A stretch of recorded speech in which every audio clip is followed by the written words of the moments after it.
En esta temporada de terror, creo que hay cosas básicas que se tienen que hacer para disfrutarla.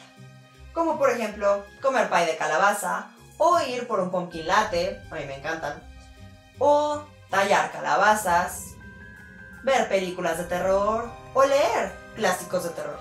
Por ejemplo, Frankenstein de Mary Shelley, o Drácula de Bram Stoker. Por cierto, ¿sabían que Drácula sí existió? En esta ocasión vamos a hablar de Vlad el Empalador.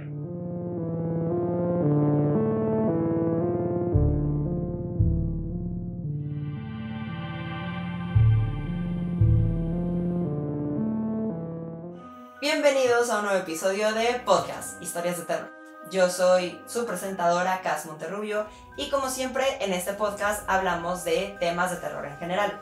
Y en esta ocasión vamos a hablar de este príncipe conde sanguinario muy brutal que fue quien dio inspiración para el vampiro más famoso, el OG Vampire.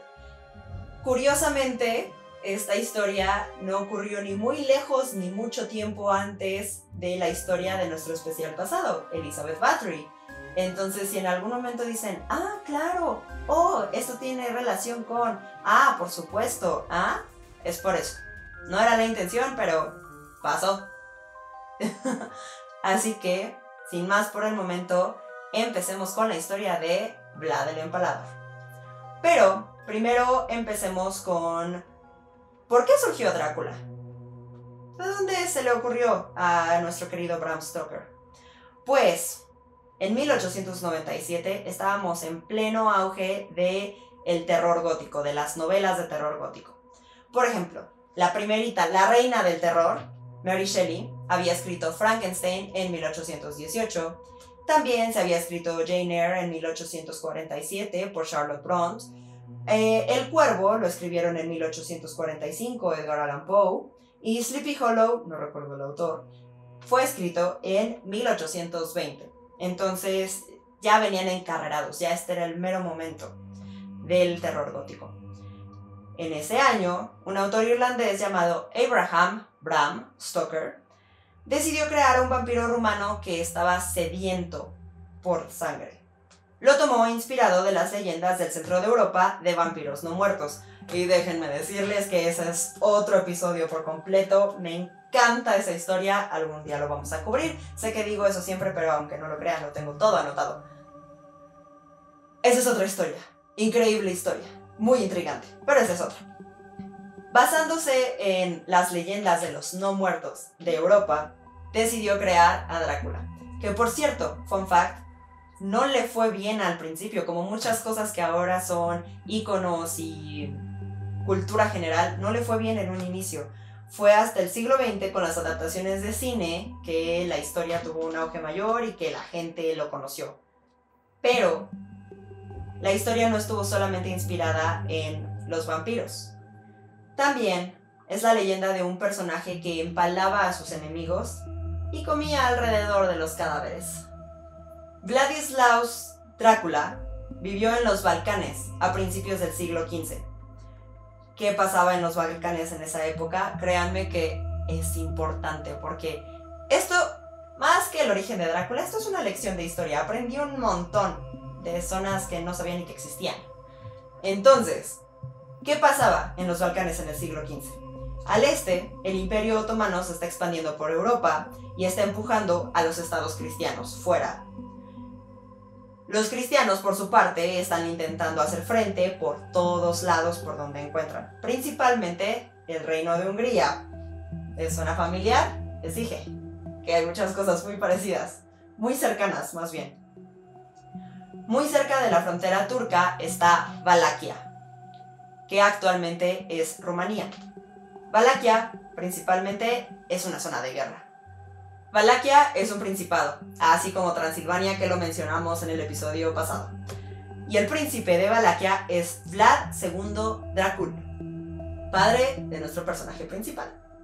Los reyes de Hungría estaban buscando apoyo de los valacos en esta guerra que parece interminable, y crean la Orden del Dragón, una hermandad de caballeros húngaros que debe frenar el avance del Imperio Otomano y proteger la fe cristiana en el este de Europa.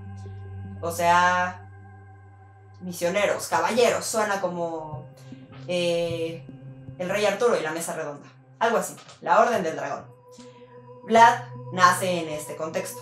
Entre 1428 y 1431, no se sabe exactamente cuándo, y recibe el nombre de Vlad Drácula, que significa hijo del dragón, y aquí está un poquito confuso, porque, según leí, no existían dragones en la mitología rumana, entonces se cree que podría significar hijo del diablo, pero la orden se llama Orden del Dragón y venía de los húngaros. La verdad desconozco si los húngaros sí tenían dragones, entonces vamos a dejarlo como que era el hijo del dragón, pero también podría ser hijo del diablo. Valaquia para este momento es un punto súper estratégico entre los dos frentes. Tanto los húngaros como los otomanos dependen del apoyo de Vlad II. Pero había roces, no nada más políticos, sino también religiosos. Porque, por ejemplo, los húngaros eran católicos, pero los valacos eran más ortodoxos del lado eslavo y griego. Entonces no compartían las mismas creencias, pero los húngaros y los otomanos, que eran musulmanes, necesitaban a los valacos. Cuando, en 1437, muere el emperador de Hungría, Vlad Padre, vamos a decirle Vlad Padre, decide apoyar a los turcos y acompaña al sultán a arredar Transilvania para mostrar su apoyo al Imperio Otomano. Esto hizo que arruinara su relación con los húngaros. Y en 1441, 4 años después, la milicia húngara decide sacar a los turcos de Serbia y de Bulgaria y le pide apoyo a Vlad Padre. Pero ahora decide ser neutral. Ahora ya no quiere ayudarlos y ahora ya tampoco quiere ayudar a los turcos. Obviamente, esto hace que le salga el tiro por la culata. El sultán turco, obviamente sorprendido por esta repentina decisión, decide llamarlo para discutir sobre su lealtad. Erróneamente, Vlad Padre decide llevarse a Vlad, de 12 años, y Radu, de 8 años. Y el sultán los toma cautivos a los 3. Y entonces obliga a Dracul, a Vlad Padre, prometer ante el Corán y la Biblia que no iba a atentar contra el sultán. O sea, no me importa en quién crees, me vas aquí a confirmar ante el Dios que tú creas que no me vas a volver a lastimar, que no vas a volver a atentar contra mí. Vlad Padre solamente estuvo cautivo por 1 año. Pero el sultán decidió mantener a Vlad y Radu cautivos como un seguro de que no lo iban a traicionar. Obviamente, que esperaba Vlad Padre. Les voy a hacer aquí un pequeño paréntesis. Voy a omitir nombres porque la historia está de por sí larga y confusa. Si les meto nombres, nos confundimos más. En las fuentes van a encontrar todos los lugares de donde saqué mis referencias, todos los lugares donde investigué la historia. Si quieren saberla más a fondo, ya saben, ahí lo pueden encontrar en la descripción, tanto en Spotify como en Apple Podcasts como en YouTube. Ahora, sigamos. Vlad y Radu están secuestrados por el sultán y se crían con el sultán en la corte. Vlad vivió estricta disciplina y supervisión, aprendió sobre la vida y milicia turca, creció como un turco, básicamente. Entre todo este entrenamiento y crianza turca que tuvieron, Vlad y Radu entrenaron con los guerreros elite del cuerpo de genízaros turcos. Que era el cuerpo de genízaros turcos, eran niños europeos que fueron robados de casa y dados como tributo al sultán. Eran convertidos al Islam y criados con fanatismo. Eran niños guerrilleros, básicamente. Luego, tiempo pasa y Dracul, como era de esperarse, vuelve a traicionar al sultán y entonces el sultán encierra a los niños mientras decide qué hacer con el padre, que ya lo tiene hasta acá. Se cree que ahí es donde Vlad comenzó a aprender sobre empalar, porque la celda en la que él estaba tenía vista hacia el patio de ejecuciones y ahí vio cómo era una práctica común para los soldados turcos empalar por el recto a una víctima. Mientras esto está pasando, Vlad Padre hace las paces con los turcos y esto obviamente enoja a los húngaros y entonces lo invaden en 1447. Pero acá estamos entre que los turcos, los húngaros y Vlad en medio, pero Vlad está dirigiendo un principado, un área en específico llamada Valaquia, que obviamente tiene pueblo y obviamente tiene nobles. Y los nobles también ya estaban hartos de que ahora le vamos a estos, ahora le vamos a estos, ahora no le vamos a nadie, y mientras tú no haces nada. Entonces los nobles valacos se rebelaron, y digo, yo también hubiera hecho eso. Los nobles valacos se llaman boyardos, pero les vamos a seguir diciendo nobles el resto de la historia para evitarnos confusiones. Pero boyardos. Vlad padre intenta huir, pero fue capturado y asesinado. Y su hijo mayor, Mircea, porque para esto ya había un tercer hijo del que no sabíamos. Su hijo mayor, Mircea, fue torturado por los nobles y enterrado vivo. Odio usar esta palabra, pero eran salvajes. Esto era salvaje. No hay otra manera de decirlo. Con la muerte de su padre y la de su hermano, Vlad es liberado a los 17 años. Y como es el heredero mayor de la Orden del Dragón, heredó la misión de su padre. Vlad sale al mundo y decide que va a recuperar el trono de su padre, apoyado por el sultán. Entonces ahora vamos contra los húngaros. Y lo logra recuperar el trono, por 2 meses. Porque cuando ya está en el trono, los húngaros se reorganizan y lo echan del trono. Entonces Vlad decide huir a Turquía y Moldavia por 3 años. Ahí se vuelve cuñado del príncipe de Moldavia. Pero al príncipe lo mataron en 1451 y Vlad dice, ya no me puedo quedar aquí, así que decide huir a Transilvania. Después de esto, es un montón, perdónenme, pero es un montón de información. Después de esto, muere el sultán y entonces el hijo del sultán sube al trono y el niño, muy ambicioso, quiere conquistar Constantinopla, Hungría, Valaquia, Transilvania. Él quiere todo el centro de Europa. Pero Hungría ya se está preparando. Y después de unos problemas, traiciones, recurren al plan B para ayudar a defenderlos, llamado Vlad Drácula. Y a Vlad se le encarga defender la frontera de Transilvania de los turcos y los valacos. Lo mandan a ir contra su, entre comillas, propio pueblo. Los húngaros entonces vencieron a los turcos y ahora están peleando por Belgrado, por otra zona. Y mientras, Vlad decide que va a ir a invadir Valaquia y reclama el trono en 1456. Entonces ya volvió al trono después de varios años de estar fuera.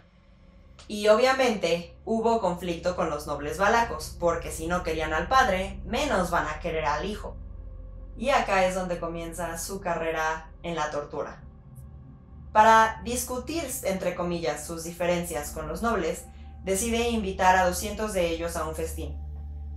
Pero al finalizar el festín, los lleva 50 millas, que son 80 kilómetros, hasta las ruinas del castillo Drácula. Y los pone a reconstruirlo. Muchos obviamente murieron exhaustos, y si eran viejos o débiles, los empalaba ahí mismo. Ahí es donde surge su famoso apodo, Vlad Tepes, Vlad el Empalador. Y este es el inicio de un violento reinado.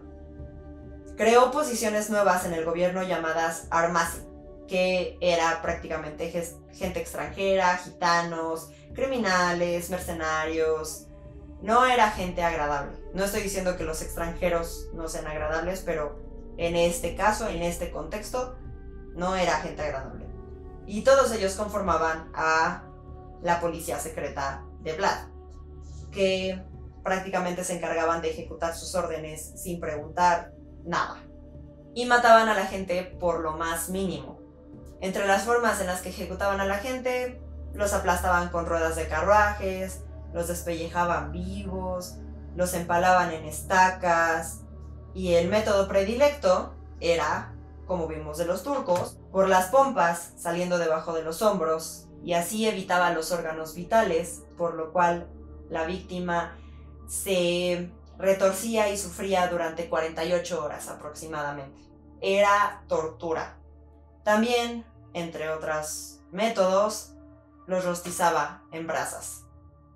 O sea, ese hombre no quería recuperar el trono de su padre, quería ver el mundo arder. Estaba experimentando a ver qué dolía más. Estoy segura de eso. Se estima que sus víctimas van desde los 50.000 hasta los 100.000, pero lo peor pasaba en Transilvania. En 1457 decidió hacer una purga en la ciudad de Trita, donde quemó y saqueó a casi todos, y luego, al año siguiente, decidió hacer otra purga en la que hirvió a las víctimas en grandes ollas, vivos. En 1459 quemó la ciudad de Braskov y empaló a cualquier sobreviviente. Me cuesta mucho esa palabra, empaló. Y empaló a cualquier sobreviviente. En esta época, el poeta alemán Michael Beheim, supongo que así se pronuncia, escribió la historia del loco sediento de sangre llamado Drácula de Valaquia. Ahí cuenta que Drácula cenaba alrededor de sus víctimas empaladas y que chopeaba el pan en su sangre. No creo que haya dicho chopear, pero en México decimos chopear.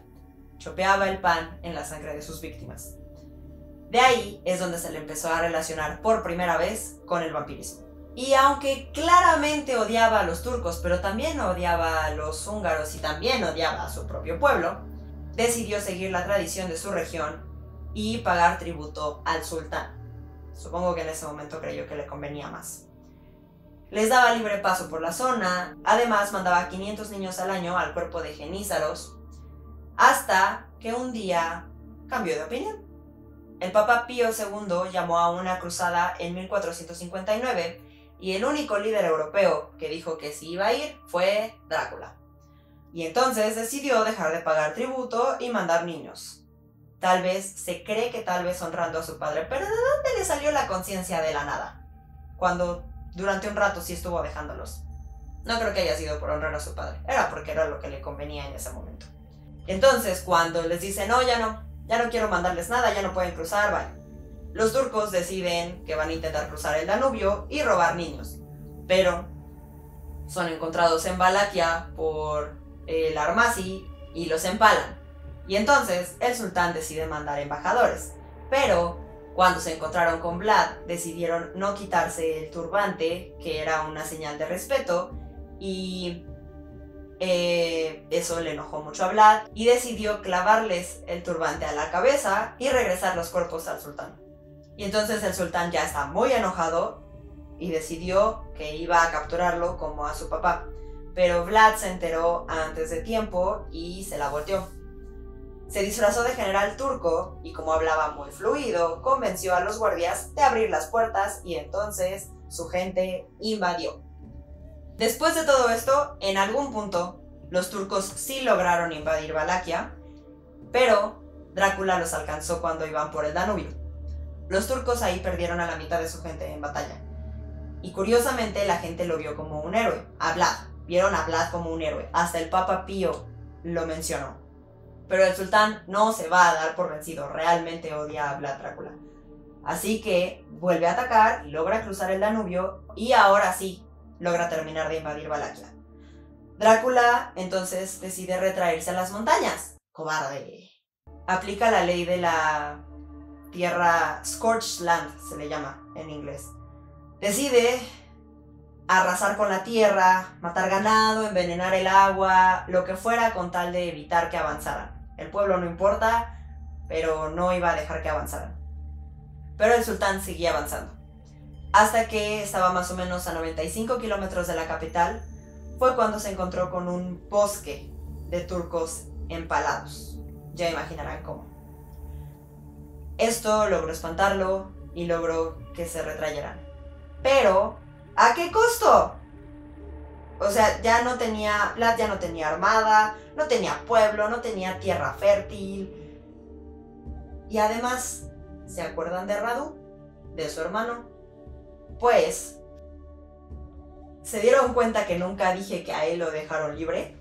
Él venía con el sultán. Y se quedó con otros cuantos turcos en Valaquia. Buscó apoyo de los nobles valacos, que claramente odiaban a Vlad padre y odian a Vlad hijo, y los convenció de que lo ayudaran a retomar el trono.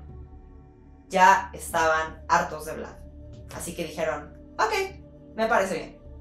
La historia de Vlad Drácula se repitió con Vlad Drácula.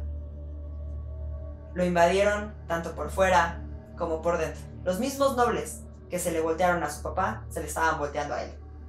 Así que finalmente huyó. Vlad logró llegar a Transilvania, pero tampoco los de Transilvania lo querían mucho, recordemos eso.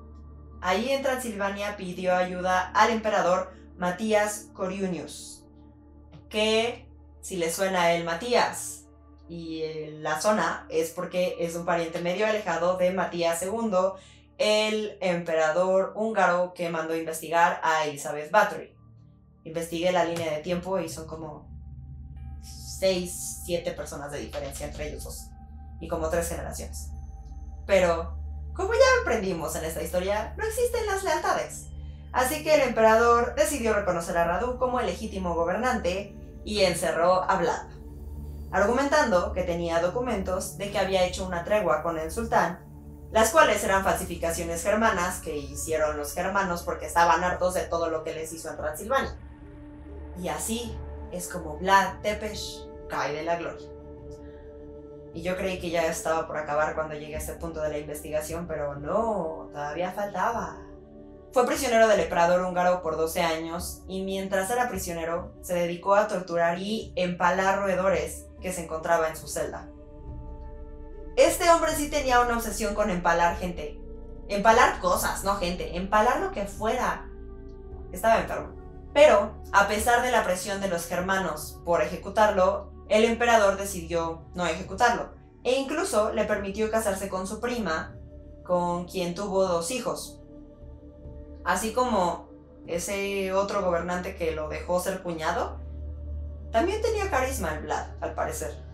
Radu, mientras, gobernó Valaquia hasta 1473, cuando fue vencido por el clan Daneshti, y entonces decidió hacer las paces con los turcos. Pero esto obviamente no le pareció al emperador húngaro. A esto se repite. Sí con Turquía, no con Hungría. Bueno, sí con Hungría, no con Turquía. Todo es lo mismo repitiéndose. Obviamente no le pareció a los húngaros y entonces el emperador liberó a Vlad. Vlad volvió a invadir Valaquia en 1476 y entonces venció al líder del clan Daneshti en una batalla sangrienta, que a estas alturas no nos sorprende que haya sido sangrienta, y recuperó el trono por otros 2 meses, porque encontraron su cuerpo sangrando y decapitado en un campo. No se sabe realmente cómo murió, pero enemigos no le faltaban, entre los nobles, los turcos, los húngaros, el hermano, el Armashi para este momento. Enemigos no le faltaban. Alguien lo mató y yo creo que la gente dijo, ¡qué bueno! Y nadie lo decidió investigar. Entonces no sabemos cómo murió. Pero cuando muere la persona, no muere la idea, no muere la leyenda. De ahí es de donde surge la leyenda de Drácula. Las leyendas comienzan, aparte del poema que les conté hace rato, también gracias a la propaganda germana, donde también mencionan las historias de vampirismo. Además de la brutalidad canónica que sí sabemos que pasó. Pero igual que con Bathory, hasta mucho después se volvió popular, cuando Bram Stoker escribe Drácula, se hace ya la fama de vampiro. Otro dato curioso, Bram Stoker nunca visitó Transilvania, pero investigó muy bien sobre Vlad Tepes. Cuando leí esto dije, ¿what? And the plot thickens. En 1930, arqueólogos romanos exhumaron el cuerpo de Vlad y el ataúd estaba vacío. ¿Qué? Debían de seguir los huesos ahí, ¿cierto? Los huesos no se degradan. ¿Dónde estaban los huesos? Bueno, tal vez alguien ya lo había exhumado, o tal vez fue un vampiro. Al menos tenía que estar del cuello para abajo. Y para terminar así la cereza del pastel, en el siglo XX, el dictador rumano Nicolae Ceausescu, en un intento de inculcar nacionalismo, ordenó que se reinvestigara la vida de Vlad Drácula. Decidió entonces pintarlo como un héroe nacional, levantó estatuas de él, hay al parecer muchas estatuas en Rumanía de él, sacó estampas postales y omitió todas sus atrocidades de los récords. Me imagino así como el libro de la SEP. Ahora a partir del 2025 no pueden mencionar nada de empalar cuerpos, nada de chopear pan en sangre de víctimas, ni de cenar alrededor de ellas. Vlad Drácula era un héroe nacional, así lo imagino. Y vetó claramente la novela de Drácula y cualquier adaptación y las marcó como propaganda antirromana. Gobernó más o menos como Vlad, obviamente era su héroe, quería limpiar su nombre. Tenía una policía secreta para intimidar, torturar y matar, y la gente, bajita la mano, así de chisme local, le decían el segundo Drácula. Y también lo mataron igual de violento. Lo balacearon junto con su esposa, que al parecer tampoco era una gran persona, era igual de maldita. A la fecha, todavía algunos ven a Drácula como un héroe nacional. Y su historia claramente ayudó al turismo. Hay tours del castillo de Drácula y muchos quieren ir a Transilvania. Queremos ir a Transilvania solo para saber de Drácula y es un icono cultural. Entonces, no creo que sea un héroe nacional, pero creo que ayudó un poquito a la larga su historia. Supongo que lo ven como un héroe nacional por esta parte de los turcos tal vez, pero no tenía alianzas. Se iba contra los húngaros, contra los turcos, contra el mismo pueblo, conforme le conviniera. Yo no lo vería como un héroe nacional. Nada más era una persona muy enferma, como Elizabeth Bathory. Los dos vampiros de nuestra temporada de Halloween. Y eso es todo. Ya había escuchado esta historia, pero no sé. Esto es lo que me ha pasado. Escucho una historia y digo, wow, quiero hablar de ella. Y obviamente pasa tiempo, la olvido y para cuando la investigo es como si no la hubiera escuchado, entonces todas mis reacciones son nuevas. Esto me pasó con esta. Fue como, no recordaba nada de esto. No recordaba ni siquiera la parte del papá. Solo recordaba lo más impactante, la parte de empalar gente por atrás. Pero a la mitad de la investigación estaba pensando, esto es una clase de historia. Más que nada, estoy aprendiendo mucho de Europa. Y me impactó mucho como lo sanguinario que era. Y más, creo que más la parte de las lealtades. De sí, ahora voy con ustedes, no, ahora voy con ustedes. Y que a nadie le importaba lo sanguinario que era. Que bueno, recordemos que esto ocurre 100 años antes de la Condesa de Sangre, de Elizabeth Bathory. Y si en la época de Elizabeth Bathory no era ilegal matar plebeyos, pues obviamente matar en una zona de guerra, empalar gente, pues no era ilegal. Claramente. Así que agradezcamos mucho a Bram Stoker por crear esta historia. Agradezcamos al internet por permitirnos investigar la historia detrás de Drácula y conocer a Vlad Drácula. Me estoy acordando de un comentario que me hicieron en el especial de Navidad del año pasado. En TikTok alguien me puso, ¿y esto para qué sirve o qué? Para nada, pero es datos culturales, es una buena historia a saber.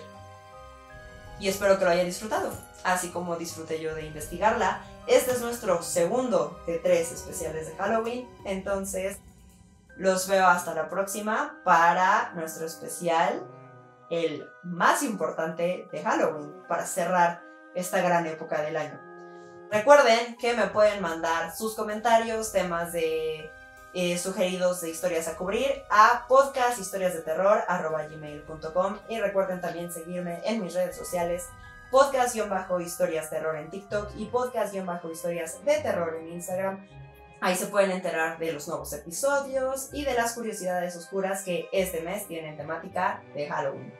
Así que disfruten de esta hermosa época y nos estaremos viendo hasta la próxima. Bye. Podcast Historias de Terror. Investigación por Cassandra Monterrubio. Producido por Cassandra Monterrubio y Brian Basurto. Editado por Cassandra Monterrubio. Bye.